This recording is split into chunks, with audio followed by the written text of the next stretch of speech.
Hello hello. ಈಗ ನಾವು ಶಬ್ದ ಮತ್ತು ಎಣಿಕೆ ಆಟದೊಳಗೆ ಏನು ಮಾಡ್ತೀವಿ ಅಂದ್ರ ಪ್ರಶ್ನೆ ಕೇಳು ಉತ್ತರ ಹೇಳು. ಯಾವ ಚಟುವಟಿಕೆ ಮಾಡ್ತೀವಿ ನಾವು?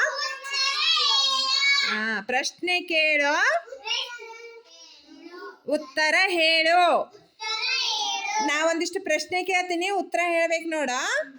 ಕೆರೆಯ ಬಳಿ ಹಸು ನೀರು ಕುಡಿಯತಿತ್ತು. ಏನ್ ಮಾಡಾಕತ್ತಿತ್ತು ಹಸು ಅಲ್ಲಿ?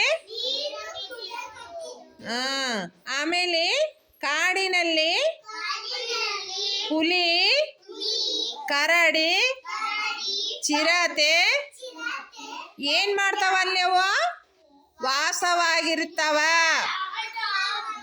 ಏನ್ ಮಾಡಿರ್ತಾವ ಅಲ್ಲಿ ಕಾಡಿನಲ್ಲಿ? ಅವು ನದಿಯಲ್ಲಿ ಏನೇನು ಇರ್ತಾವ?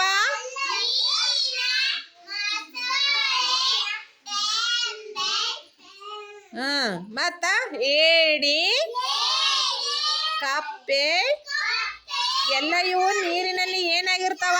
ವಾಸವಾಗಿರ್ತಾವ. ಏನಾಗಿರ್ತಾವ? ಎಲ್ಲರಿಗೂ ಚಟುವಟಿಕೆ ಮಾಡಿದೆವಲ್ಲ, ಏನ್ ಅನಿಸ್ತು?